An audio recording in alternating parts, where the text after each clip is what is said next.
Good afternoon and welcome to today's event, Hydrogen, the Key Carrier of Europe's Energy Future. My name is Aitor Hernandez Morales and I'm a policy reporter for Politico Europe, and you are watching Politico Live. Russia's invasion of Ukraine 3 weeks ago not only completely upended things on the geopolitical front, but certainly in the realm of energy politics. The economics around hydrogen in particular have been turned on their head, and the old thinking that cheap gas would lead to the dominance of gas-based hydrogen and that renewable hydrogen would need at least a decade to become competitive is now in question.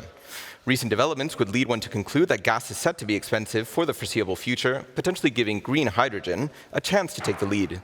Last week, the Commission put forward its Repower EU communication, which explicitly calls for accelerating green hydrogen production. But that proposed intent is still sketchy. It's still unclear how all of this will play out in legislation. This and other issues will be discussed during today's panel discussion, but first, some quick housekeeping rules. I'd like to thank our partner Uniper for making this event possible, and I'd like to thank you all for joining us online and here in person. We'd like to make this event as interactive as possible, so we urge you to participate by tweeting about it at @LivePolitico and ask questions via Slido using the hashtag HydrogenEU. You know who we are, so I will be prioritizing questions which are sent with a name and with the organization clearly put, because we'd like to foster a spirit of transparency here. You can already share your thoughts and answer the following poll question, which is, in its Repower EU communication, the Commission plans to cut Russian energy dependence by 2/3 by the end of this year, and to drive that to zero well before 2030. Is that a realistic target? We will look at the results at the end of our panel discussion, but before we get started, we'll now hear some opening remarks from our partner Uniper and David Bryson, Chief Operating Officer and Chief Sustainability Officer.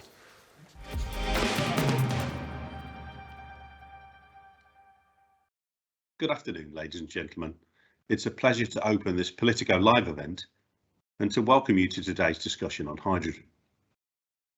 The current geopolitical events, the war in Ukraine, and possible conclusions that need to be drawn from this new situation are on everybody's mind these days. The war gives the strategic dimension of the European energy transition an unprecedented significance. As an energy company and gas importer, we strongly condemn Russia's invasion into Ukraine, which represents a violation of international law. Whilst we must continue to live up to our responsibility towards our industrial customers by helping to secure the supply of gas and electricity across Germany and Europe, we will not engage in any new long-term supply contracts for natural gas with Russia. It is the right thing to do with regard to the geopolitical context, and it is in line with Uniper's ambitious decarbonisation and diversification agenda, in which renewable and low carbon gases, including hydrogen, play a big role. Uniper, together with its mother company Fortum, fully embrace Europe's Green Deal, and we support that the European Commission further increased its ambition with regard to the fast expansion of renewable energies, as well as hydrogen and biomethane, in its recent Repower EU communication. As one of Europe's leading gas traders and energy utilities, we have committed to fully decarbonise our European power generation by 2035 and globally by 2050. This has implications for every single investment decision we now take. Over the next years, we will invest €1.2 billion in low carbon and CO2 efficient technologies. It's been 10 years since we started our first power to gas pilot project in Falkenhagen in northeastern Germany, with which we successfully demonstrated at a small scale that it is possible to source hydrogen from excess wind power and to feed it back into the existing gas grid. In the second project phase, which started in 2018, the methanation of hydrogen was tested successfully. Today, hydrogen represents a key pillar of our investment portfolio. It is an enabler for our large-scale industrial customers to decarbonise and to still count on a stable 24/7 energy supply. In the course of the next decade, we want to invest more than €1 billion into the growth of Uniper's hydrogen business, production, storage, trading and optimization. This is where our expertise lies. Hydrogen is also a catalyst to help us decarbonize faster, especially once we're able to produce large quantities at near zero greenhouse gas emissions. Until then, we should use all available technologies to bring down carbon emissions of our domestic production and supplement this with imports of certified origin. Our hydrogen projects, both renewable and low carbon, will undoubtedly support the decarbonisation of our economy and increase energy diversity. To give you a few concrete examples for the variety of opportunities that we see in hydrogen, I'd like to mention a few here. Project AIR in Sweden, where a large variety of recovered end-of-life streams and hydrogen from electrolysis will be used to produce sustainable methanol for the chemical sector. Our project in Maasvlakte in the Netherlands, which will enable the large-scale production of green hydrogen with the use of power generated by North Sea wind farms. This renewable hydrogen can then be used by the Rotterdam petrochemical industry. In Wilhelmshaven, in North Germany, we are planning the construction of an energy hub for green hydrogen. It is to be equipped with an ammonia cracker for the production of green hydrogen and a 410 megawatt electrolysis plant. The combination of these two plants would be able to supply around 295,000 tonnes or 10% of the expected demand for the whole of Germany in 2030. However, all these hydrogen projects require adequate political, legislative and regulatory support. We therefore welcome the efforts made to reach the European Green Deal, including the Fit for 55 package to support the deployment of renewable and low carbon energy solutions, the hydrogen and gas market decarbonisation package to integrate renewable and low carbon gases in the existing gas market design and to lay an important foundation for security of supply. We also welcome the recognised need to accelerate the implementation of the hydrogen important projects of common European interest, or IPCEIs as they're known. And last but not least, the European Clean Hydrogen Alliance. As a member of the European Clean Hydrogen Alliance's round table for hydrogen production, I am pleased to see the industry and EU policymakers working hand in hand. 8 of our projects were selected in ECH2A's project pipeline. This is a great achievement for us, as our projects are recognised as critical for the deployment of a hydrogen ecosystem in Europe. To ensure that the European Clean Hydrogen Alliance continues to be a success, cost efficiency, cost effectiveness and technological neutrality should be at the core of the discussions, as in the various legislative packages of the European institutions. I'd like to expand on this briefly. Speed is of the essence. It is important to have a reliable legal framework in place in a timely manner in order to be able to make the necessary investment decisions. The planning of hydrogen projects for the second half of the 2020s is underway now. This requires in particular a global certification system, or in a first step a functioning guarantees of origin system in Europe, and a level playing field for domestically produced and imported renewable and low carbon gases. The change to a hydrogen economy is a task for society as a whole within the framework of the energy transition and must therefore be financed by society as a whole, which is why we welcome a framework that prioritises repurposing existing assets whenever possible, that avoids cross-subsidisation through legal unbundling and adequately addresses the cost gap with fossil energies as long as there is no business case for large-scale hydrogen solutions. Finally, there is widespread agreement that the future demand for hydrogen in Europe cannot be met without additional imports. This is not only described in the German but also European hydrogen strategies, and the legal framework should reflect this. UNIPA is already very active in the area of import projects for hydrogen and its derivatives. We are a founding member of the German H2 Global Foundation, which has set itself the goal of enabling the availability of imported green hydrogen and its derivatives at marketable prices. In summary, yes, hydrogen is a key energy carrier of the future, and UNIPA is committed to helping build up a highly competitive hydrogen economy in Europe. In this context, we see the gas package and also the Fit for 55 package as great opportunities to make this happen. Thank you very much for your attention. I'm looking forward to an excellent discussion and keeping an open exchange on this important topic.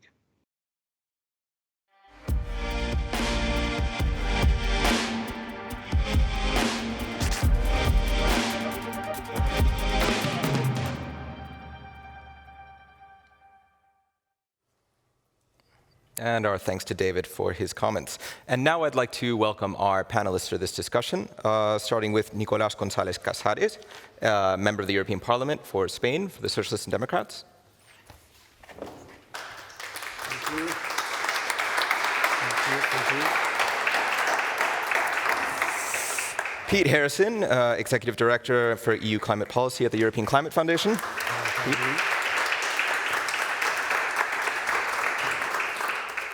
James Watson, Secretary General of Eurogas.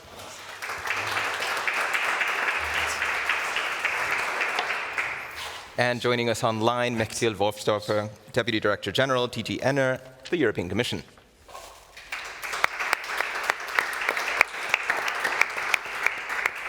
So, welcome to you all.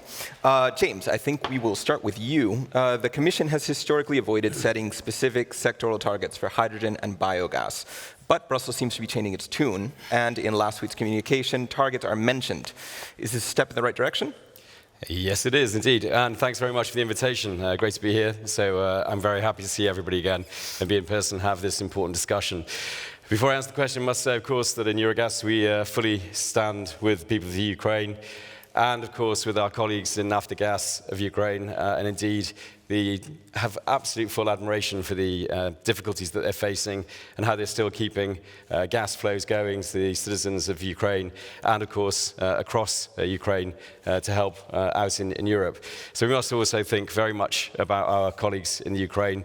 We are almost in daily contact with them, and they are really doing remarkable work. So that should never be too far away from our brain today, and we have to think about that in the context of everything we say. And in a way, Aitor, I think that's how we can say the communication that came out last week is very much focused on and set by the context that we find ourselves in relation to the war in the Ukraine. And I think that when we look at the targets that have appeared, going from 5 million tons to 20 million tons of green hydrogen, when you go from 17 BCM of biomethane to 35 BCM of biomethane, this is to be applauded. And of course, in Eurogas, we fully support those objectives. And I know you asked me this because, of course, we've been speaking, I think, for at least 3 years, asking for specific targets for renewable gas by 2030, for CO2 reduction targets for gas by 2030. So in a way, we are getting them. And one would normally be quite celebratory, I suppose, about seeing legislation that comes that is in the direction the way you think as a sector. However, it is, of course, always constrained by the feeling of why they've come now. My general view is that this is definitely the right direction to go. Members of Eurogas, I can see here in the audience, everybody's in agreement that the European Commission is doing the right thing. Our question remains, where are they going to put those specific targets? Because all the legislative vehicles seem to have left the garage, and I have to say that because we're in auto world. The reality is there's been a renewable energy directive, there's been a gas directive. None of those have targets which are set to do what this new communication is saying. So I would sort of have a question for Mechthild in a way, which is, how is this going to be anchored into the legislation? Or is there going to be a new legislation specifically for this? I'll be brief and stop there, I think you opened the door perfectly. Mechthild. So first of all, thank you. And I fully agree that we are in a very difficult situation, and the Commission is also doing its utmost to support Ukraine. And we from the energy sector are monitoring daily both gas, transit, electricity, in addition to what is needed at a more human level, and which the Commission is also monitoring very, very closely. So I think the communication last week indeed accelerated, gave new targets, gave a new push. And in a way, I would not fully agree when you say there are no targets. There are a lot of targets already in the Fit for 55 package, both for renewables and energy efficiency, and within the renewables directive, also on renewable hydrogen and renewable gases when it comes to renewables. And also what we say now in the current circumstances in our Power Europe, Repower Europe communication, that the targets within the Fit for 55 should ideally be higher and the negotiation accelerated. And that's obviously in the hands of the Council and the Parliament. We also have the decarbonization gas and hydrogen market package from 15th of December last year. And there this negotiation are starting. And in the process, we remain very flexible and are giving input. And this morning I went to ITRE to listen and see what can be accelerated, certainly when it comes to security of supply. And the package as such, the hydrogen markets are really the focus of that decarbonized gas and hydrogen package to set the right regulatory framework. And the new figures from the Repower communication on hydrogen will be integrated there. So I think what we have done so far in the Fit for 55 package, including the decarbonization gas and hydrogen package from December, and what's now in the Repower communication will need to be seen as complementary and acceleration, basically. I mean, the situation has changed so dramatically that we are looking at all possible ways to diversify, to accelerate, and to push and have that decrease of imports of Russian gas or Russian fossil fuels this year by 2/3 for gas, and within that decade for all the fossil fuels from Russia.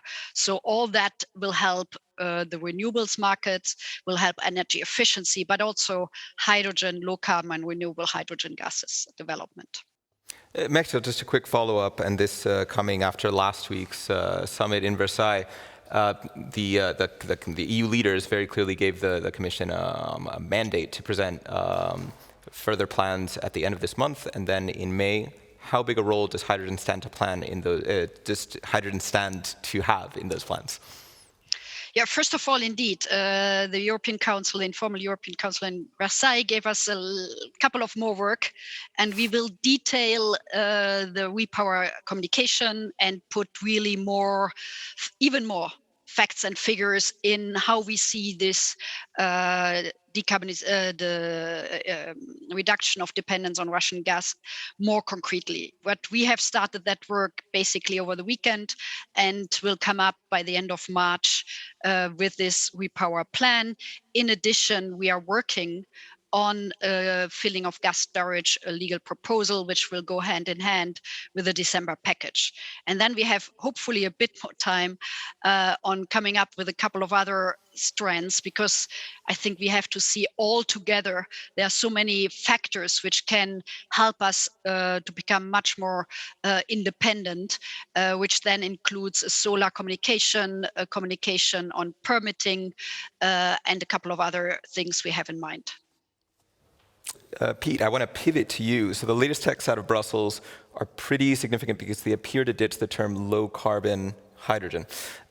Is there still risk for a fossil fuel lock-in with the hydrogen expansion plans as they stand?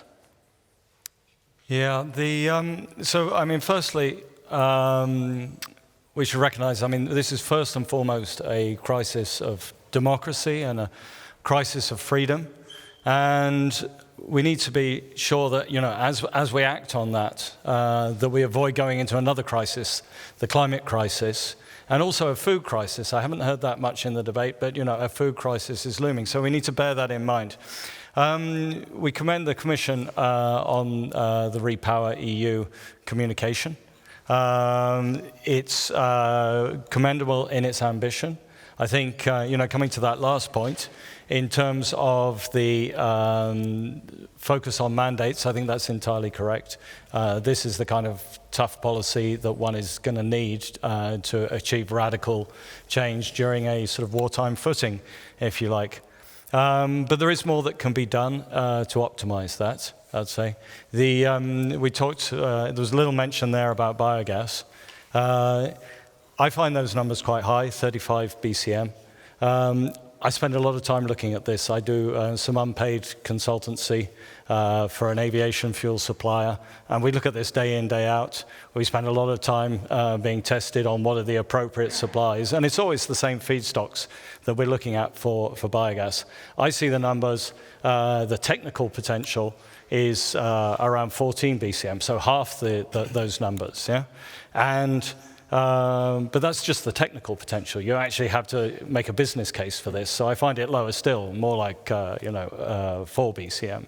So that's the first thing I'd say on that is we need to be very careful about that. And we need to be careful, as I said, about the looming food price crisis. A lot of that envisaged 35 BCM of biogas is going to be coming from food crops. And so we need to be really careful not to inadvertently be tackling a democratic and an energy crisis, and at the same time exacerbate a food price crisis at the same time. And as you say, there is the risk also of blue hydrogen coming in via the back door. Blue hydrogen is made from natural gas. There are energy losses during the process, so actually you increase your dependence on gas if you move to blue hydrogen. So I hope people understand that we need to avoid that temptation. And then finally, I think the last thing to say is that it's not just about gas, right? This is also, if our goal is to constrain the revenues to Putin's war machine, we also need to think about oil. And the spending, I've got a little app on my phone here, which is sort of totalizing the amount what Europe has spent on Russian oil and Russian gas since the day of the invasion. As we sit here, Europe has passed 6.1 billion to Putin for oil and 5.7 to Putin for gas. So we need to think really carefully about how we try to replace these resources, and don't solely think in the kind of gas paradigm. That's fair. Nicolas, I want to turn to you because even though you're the shadow rapporteur on the third revision of the Renewable Energy Directive, it's fair to say a lot of attention is still going on that file, but there's still work ongoing on the current directive. So we wanted to ask you, in the next few weeks, we understand that Brussels is expected to decide when electricity from the power grid can count as green for the purposes of hydrogen definition. What do you expect to find in that delegated act? Yes, first I want to thank you for the invitation to Politico and Uniper for being here, and also to all the speakers. We are in a very dramatic moment. First I want to mention all the millions of people that are suffering now in Ukraine, and all these migrants come to Europe. We should have our open arms for all of them. And first, this is my first thought. And secondly, about the Fit for 55 and the Renewable Directive. Now we are dealing with this proposal. We are making the amendments right now that we have to present this evening. We have the deadline for our amendments, so we are working hard.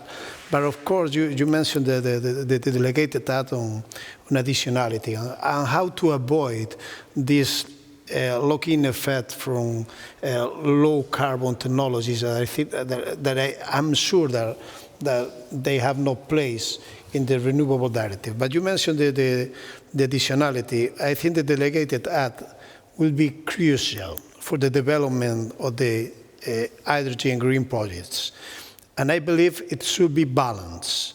It should encourage additionality, but at the same time, it cannot block investments. Okay, we should search for, we have massive there, and try to listen us, because we need this delegated act, but should be balanced. I think that the additionality is necessary to make sense that the renewable hydrogen produced has an added value in the penetration, the promotion of renewable energies. If we remove renewable electricity from electrical end users to produce hydrogen, at the end of the day, we are losing energy performance. So I think this is the main thing we have to remark when it comes to the additionality in green hydrogen. But of course, I want to mention again, we are dealing now with the renewable directive in the Parliament.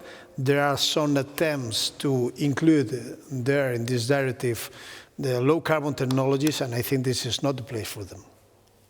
Maxil, I don't know if you want to. No. If you want to give us any response or any preview. I think we made our proposal on the RED II, which is now indeed being discussed in Parliament and Council, and it focuses, or it's about renewable hydrogen, and we have sub-targets for industry and transport. So this is our proposal, and we will defend it. I mean, if Parliament, we are following very, very closely what's happening in the Parliament and on Council, and what we can accelerate, and as we mentioned in the beginning, what might get support from us as well if we can be even more ambitious than the target we had initially proposed, given the current circumstances and linked to the Repower communication. And secondly, yes, we are working very hard in general, but also on the additionality delegated act.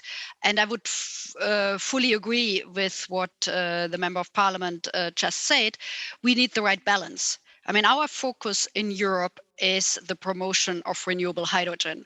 Right now, more than 90% of hydrogen is made out of gas.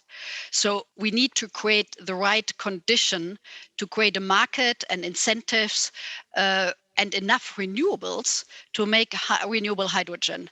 And if we want to get to our renewable hydrogen target of 2030, we need really to double, triple our renewables, because we don't want to risk that all the renewables go to the hydrogen production, but then we use other sources for electricity production, for example. So we need to make sure that there is enough renewables, both for power, for hydrogen, and other means what we want to achieve in our 2030, 2050 framework. So the exact balance in that delegated act to have the right incentives for creation of renewable hydrogen, and also, as it's based on the existing RED II, there are some legal conditions which we are now exploring, and we will come up very soon with our proposal on the additionality, and that includes some temporal conditions, geographical condition,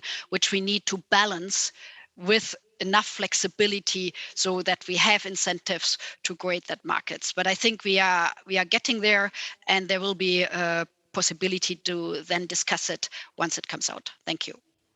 It's a complex circle to square.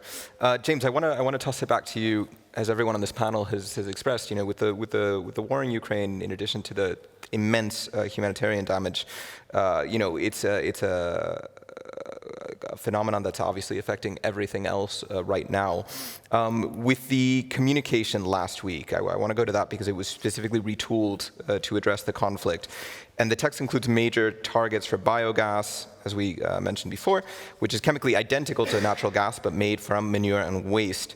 Do you anticipate a greater role for biogas now that natural gas is so expensive? And if so, is that the foreseeable transition step on the route to a 100% green hydrogen scenario?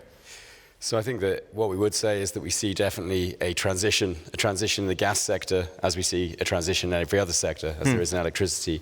And of course, we will need to see developments of more renewable gases. And I think that's why we are supporting the REPowerEU communication, because it is now putting specific targets on what we want to achieve in relation to biogas, or biomethane, I should say, and to green hydrogen. I suppose we also feel that there had been a lot of talk about low carbon hydrogen. The gas package, particularly in the gas directive, talks a lot about low carbon hydrogen, but there are no drivers for it. Now, last week, the communication comes out and it says very clearly that low carbon hydrogen now refers to hydrogen that comes it doesn't say only, but there's a sort of caveat to this. It's a nuclear-based hydrogen, which we find interesting, and we understand the context, as you've rightly pointed out, Aitor. But I would say that we also don't see that is necessarily the end of low-carbon hydrogen. We get gas from all over the world, and from Norway, very close friends of ours. And as far as I recall, the Norwegians were the ones that are really leading on things like carbon capture and storage. And I don't think anything's changed in their way of thinking. And they have projects like Northern Lights, where they work with Shell and Total on an open source carbon capture and storage facility. So not just to capture industrial, but could also take to create blue hydrogen, for example. Nevertheless, we are, of course, aware of the ever-changing geopolitical situation that we operate in. I would still say, when you look at the climate side, if you look at IPCC scenarios, if you look at European Commission scenarios, if you look at IEA scenarios, they all say that to achieve the objectives that we're setting ourselves in Europe, you will need carbon capture and storage. So if we're trying now to say that you don't need carbon capture and storage, then I think we're also equating with not saying we're going to achieve our climate objectives in the time frame that we need to do it. So I think this is a kind of risky direction to go, and not trying to recognize that carbon capture and storage exists and is needed. And so I think that it also needs to be balanced when we're looking at CCS. And if we don't get that balance right, we also risk everything that we're trying to achieve. Okay, Pete, I want to toss back to you, since you touched upon this point before. Do you see biogas as a step backward? I wouldn't say a step backwards so much, but I mean, I think the fundamental point is that the most efficient way to decarbonize the economy is through renewable electrification. It's way cheaper, it's way more efficient, but you can only go so far, right? You can't electrify everything. Clearly, you can't electrify planes, you can't electrify ships. There's various different estimates. They all fall in the range 60% to around, I think, 85% is the highest that I've seen estimate of how much can be directly electrified. And then you've got this additional that needs to be decarbonized through green molecules. And whether we're talking about green hydrogen, whether we're talking about e-fuels from green hydrogen, whether we're talking about biogas, the same thing holds true. It's a very limited resource, and we have to be very, very careful in how we deploy that. And I think there is a merit order starting to emerge. I've been sort of involved in this debate for a few years now, and thankfully people are starting to figure out kind of what that merit order looks like. And essentially it's around the opportunity for alternative energy sources. So with shipping, for example, or aviation, clearly, you know, you can electrify a few very short sea routes, a few very short plane journeys, but you're going to need huge amounts of green molecules there. So that's absolutely top priority. There is, as I think has already been mentioned, an existing need to replace the grey hydrogen in the system. So that's another top priority need.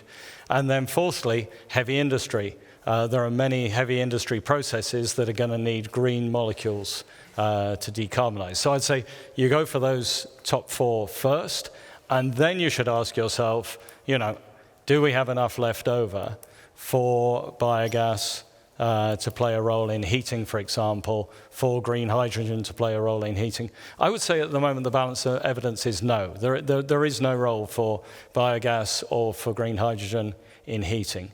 And it's primarily because of that merit order that I mentioned, but it's also incredibly inefficient. If we think of the conversion losses, we're going to need 5 times more renewable energy to do hydrogen boilers, for example, than via heat pumps. And that kind of conversion losses that you experience during that conversion process, that equates to higher cost. We've tried to quantify that. We find it's about 30% more expensive across the entire economy to do a green gas pathway. We've tried to look at it from the consumer perspective. We find, depending on what assumptions you use, it's somewhere between 30% and 200% more expensive to go the hydrogen or the green gas pathway for decarbonizing heating.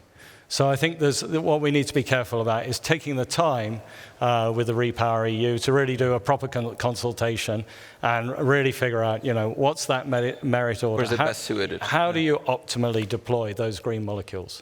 Nicolas, I'm going to turn to you in a second, but I want to toss this back to Mechtil because I think this really does get to one of the key dilemmas of the green transition, which is how does Brussels prioritize or balance the key here between reaching the climate goals and also advancing enough so that we have the generation capacities and so forth to guarantee our energy security and certainly our long-term development in that way?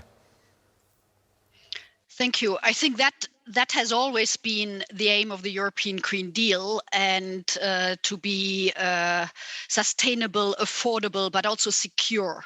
And if the crisis right now and the situation in Ukraine has accelerated one thing, is certainly the aspect of security of supply and diversification given the invasion.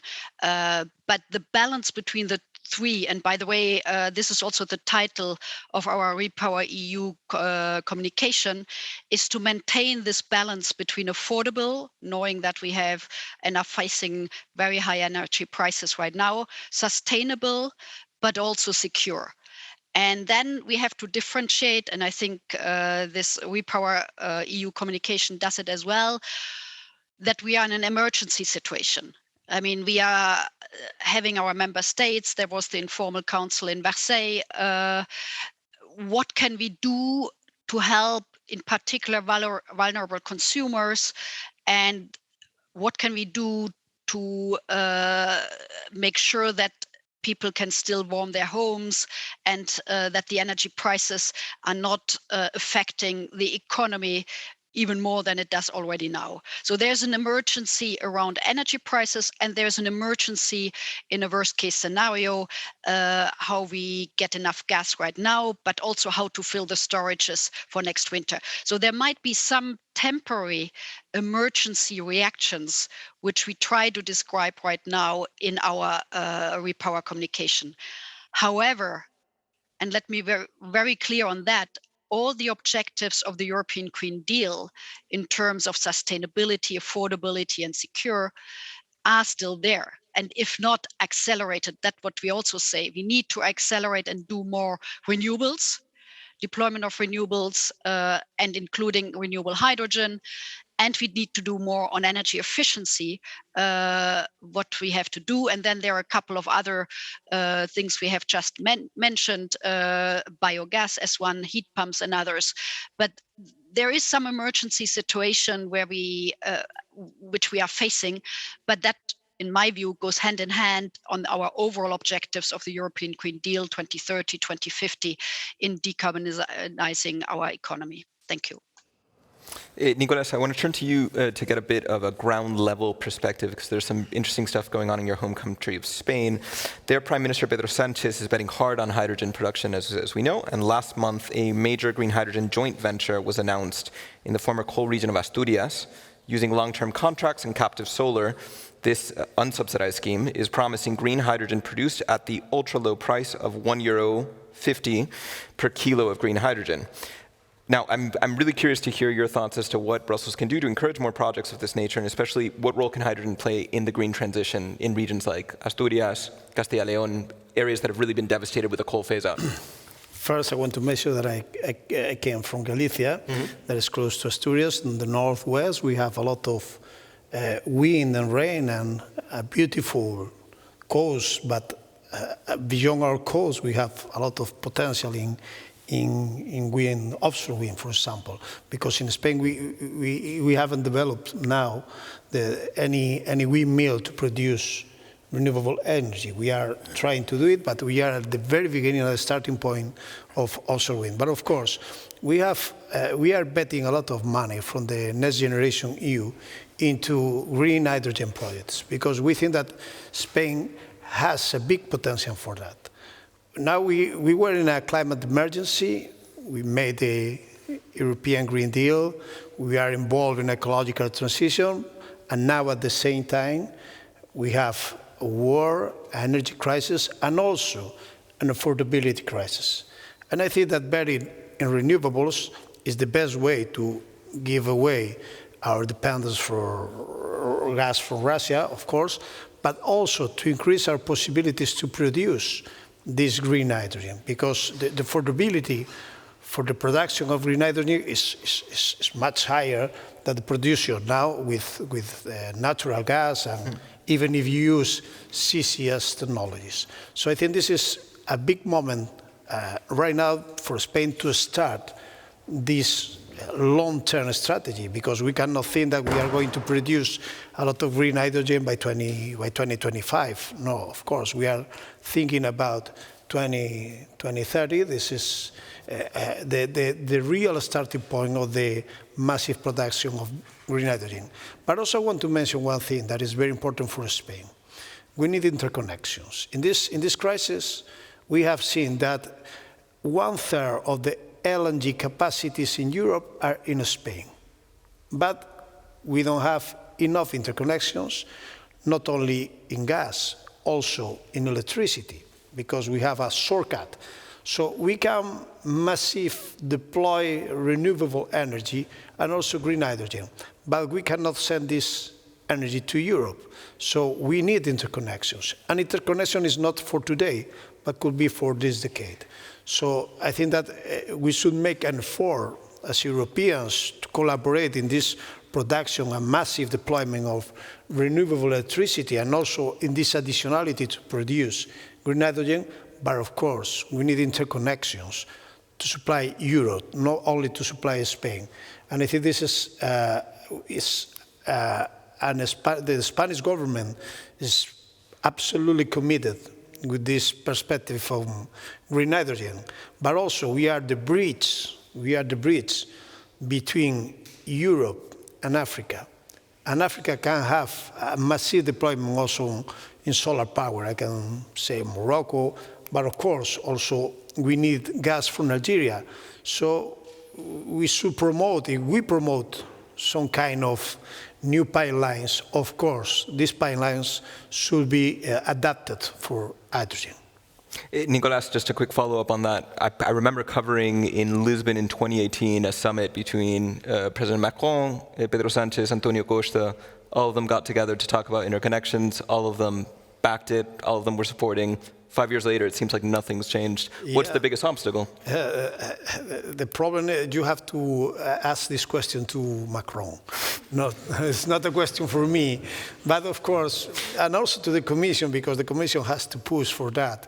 But of course, we should do it now, because if we don't do this now, we have our big dependence. We need to reduce 2/3 of the gas from Russia in 1 year.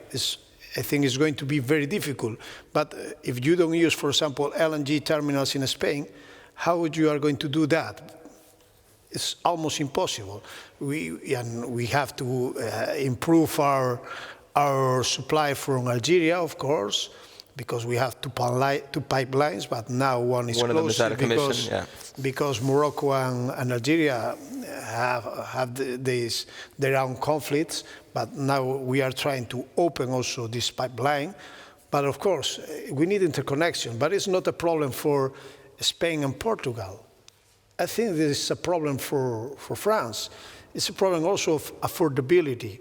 We can see that France, with all this nuclear production in electricity, they have highest prices than other countries with other kind of means. So I think this is a problem of affordability, and also it's not a problem only for Spain. I think Italy is in the same. In a similar situation. Mechtilde, I want to toss over to you, and then we're going to switch to audience questions. But certainly want to get your feedback on Nicolas's point on the interconnections. And then I also want to ask you, renewable energy capacity is so key to this debate. The recurring thing that we hear is that our ramp up of renewable energy is being hampered by red tape.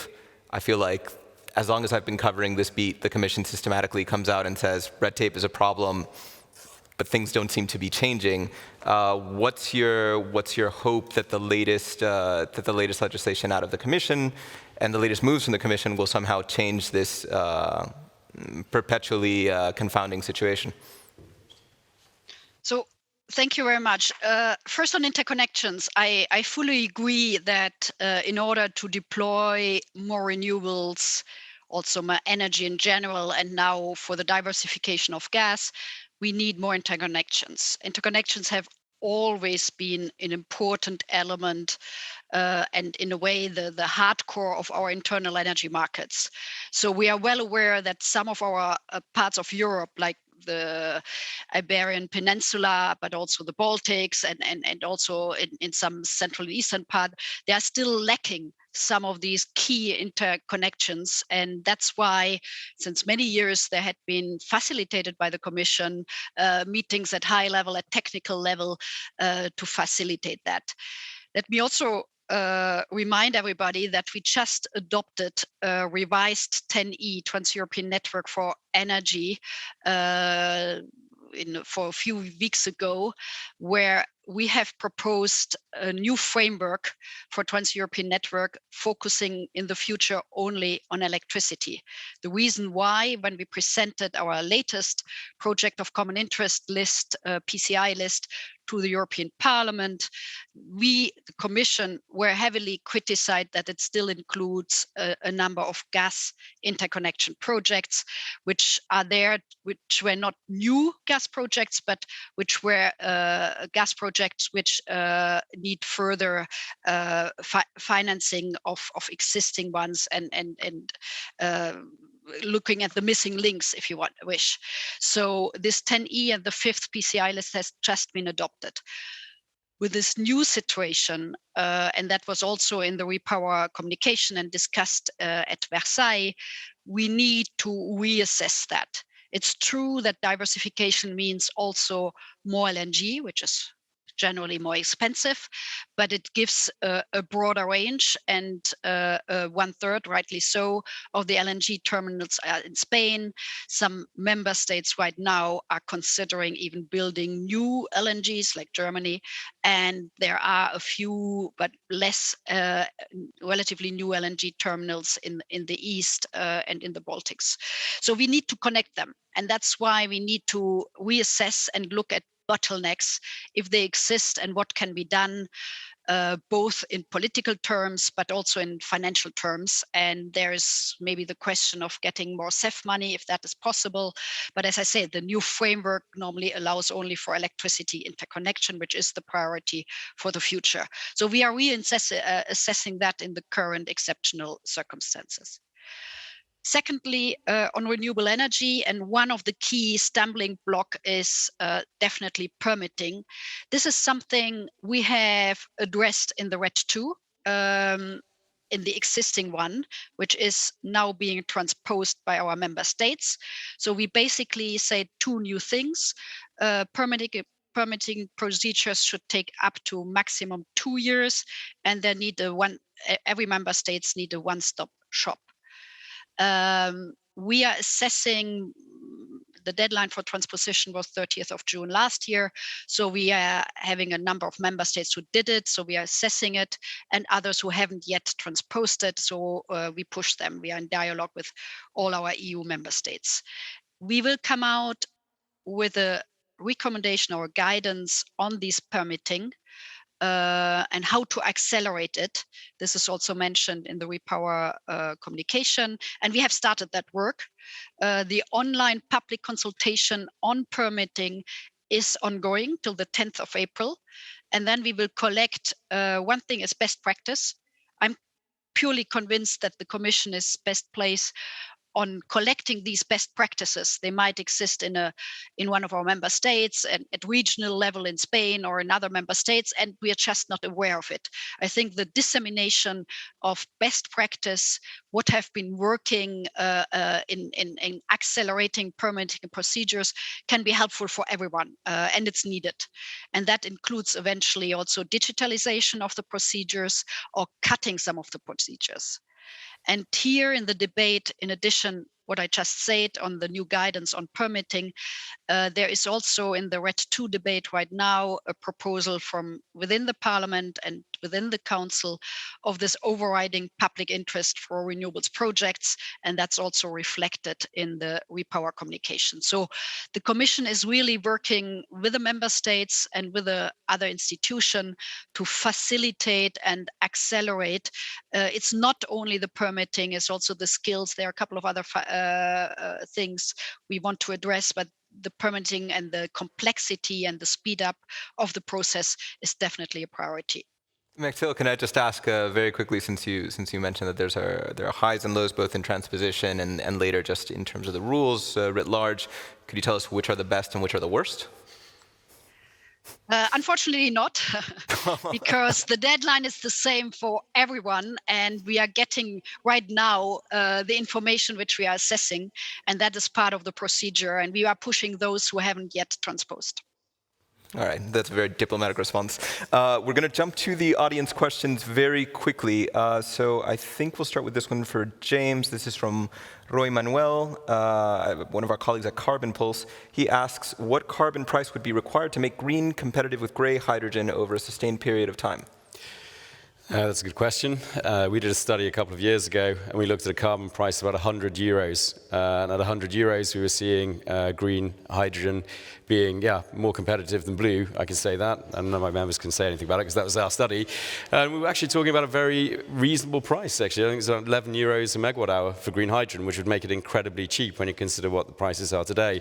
So I think that there is an argument that with the right carbon pricing structure, you could see already that kind of changing from one form of gaseous fuel to another. The problem I think that we've always faced with green hydrogen is the volume of it, and you've talked about additionality, and of course how much volume of green hydrogen you can actually produce depends entirely on what your installed capacity of renewable electricity is. You are limited to that, and that's it, that's your feedstock. So it's clear that you need to have a big push on renewable electricity to also to be able to build the green hydrogen that we will need. I of course wouldn't agree with Pete when he says that it's a merit order, there are only one or two areas that you could use green hydrogen in. I think that we should actually see what consumers say, we should see what markets say, we should see what governments say. And I say that because ultimately, when you look at a kind of a macro level, if you will, at the costs of things like electrifying heating, you see very big numbers coming up. I think that Euroelectric were asking for 400 billion to reinforce the distribution grid between 2020 and 2030 to deal with more electric vehicles and heating. If you add it up over to 2050, it's about 1.3 trillion, according to your Eurogas figures. That's how much you'd have to invest in it. And you don't have to invest anything like that if you're going to actually use biogas and green hydrogen alongside renewable electricity directly.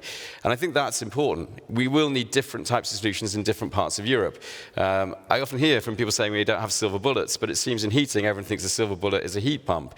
Well, that might be the case for some geographies, but it's certainly not the same for all geographies, because geographies are different. We have different climates across Europe. Also, we have different income.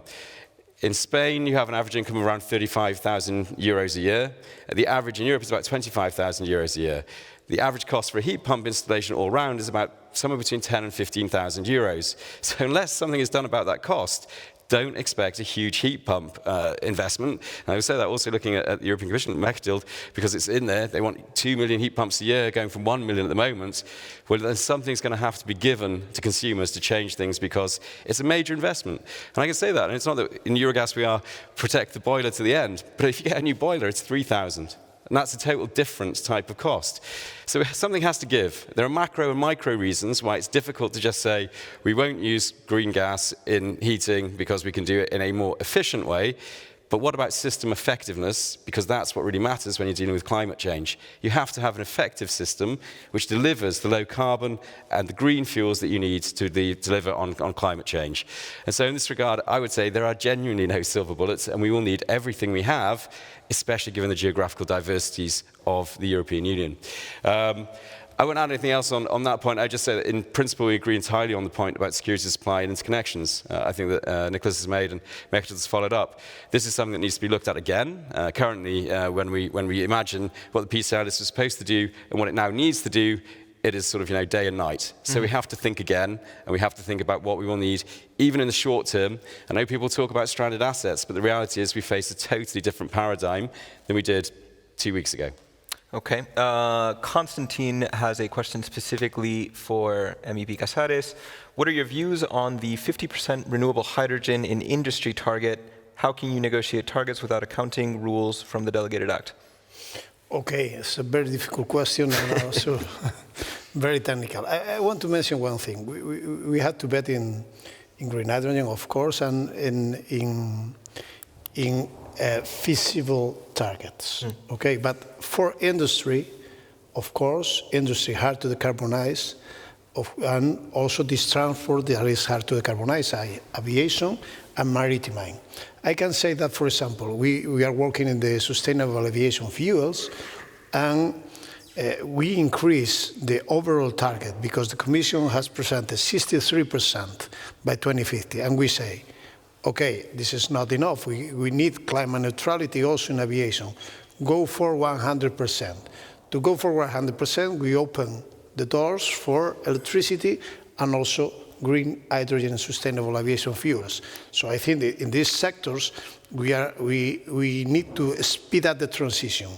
And green hydrogen, I don't know if 50, 45, 60, because we have to negotiate in the coming weeks, and I don't want to say a lot of things about the negotiation, but of course, or the negotiation process. But of course, we have to increase the targets, but be balanced with the feasibility of all the targets that we are increasing, because it could be very, very, very bad, not only for investments, also for the people and the affordability. So we have to bet this. We have to keep this in our mind.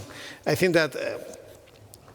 Industrial processes, very hard to decarbonize industrial processes, are the main objective of the green hydrogen, and also air transport and maritime transport. I want to jump to Pete very quickly so that we can try to get one question per speaker. Giuseppe Constanzo asks, and I expect the answer will be more or less what you said before. He was asking if the use of hydrogen should be specifically targeted at sectors where it's going to be the most efficient. Yeah, well, I think Nicholas just made that point very effectively, right?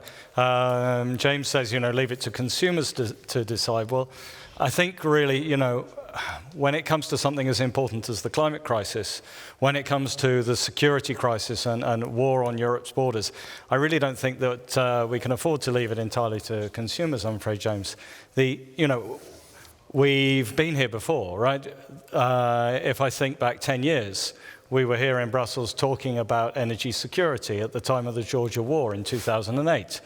2009, we were talking about energy security in terms of the Ukraine gas transit crisis. And there were people already saying back then, Putin is intending to use gas as a weapon, right? And we were all fully aware of this, right?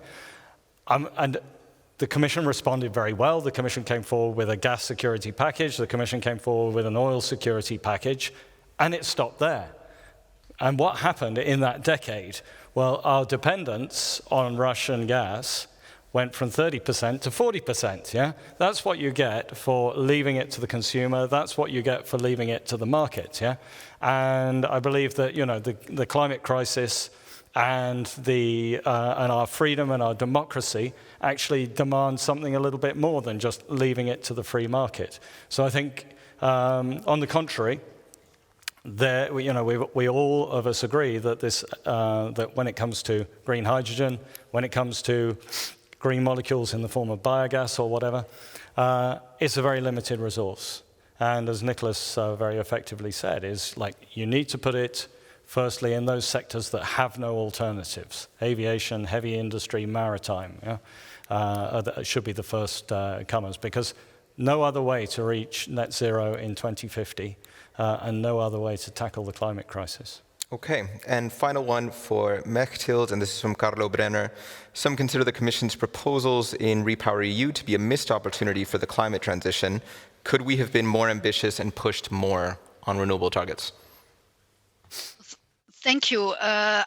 I heard a lot of positive things about the repower, and we discussed it. As I said, the commissioner was in the parliament this morning and also with member states. I think it's a really giving all the measures we can imagine to the current crisis, but keeping, as I said, and even accelerating the European Green Deal. So I don't see that we are deviating. We are just in another very exceptional situation where we need to do our utmost, not only and foremost to support Ukraine, but also to have all the measures to decrease our dependency and to fill the storage for next winter. And I think this is very well captured, but there's more to come. We will be more detailed. We will propose other legislative proposals, and we will strengthen and accelerate the European Green Deal and Fit for 55. And I think in that current context, this is really what is needed. So thank you very much for all your attention. Yeah, Mechthild, just a quick one, since you hinted at that. Are we expecting something major in the next coming weeks? We yesterday we even heard the Spanish vice president suggest that the big alteration of the wholesale electricity market was a done deal. Are these things that really are on the agenda for you guys? I mean, we have asked Acer to come up with some recommendation on the electricity market design since October. So we are working hand in hand with them, and that's foreseen in May. There are a couple of other work streams outlined in the communication, which we are now preparing, including on energy prices, as I stated, on the filling of storage, on solar, on permitting. So we try to see the right frame and the timing we can deliver that. And I think all that together, and with the help of member states, parliament, and all the stakeholders here, we can achieve it. So I'm sorry I have to leave, but very much enjoying that and looking forward. Thank you. And with Mechthild going, I think we'll also wrap up here. So I think we'll turn to the Slido poll that we had just to see the results. And they should be coming up shortly. There we are. So the question was, in its REPowerEU communication, the Commission plans to cut Russian energy dependence by 2/3 by the end of the year and to drive that to zero well before 2030. We asked if this was a realistic target, and it looks like the majority of our participants, 331 people, 55. Said yes. Yeah. Always 55%. 55. Yeah, exactly. Fit for 55, okay. Very, very on message consistently. I want to thank all of our speakers for joining us here, and Mechthild online, and certainly our audience on site for making the trek over to AutoWorld. And for all of you online, thank you so much for joining us. We thank our partner Uniper for making this event possible. For our audience, if you can send your feedback to live@politico.eu. We always enjoy hearing from all of you. And please check our website for event updates. We have great events lined up this year, and we hope to see you at all of them. For Politico Live, I'm Aitor Hernández Morales. Good afternoon.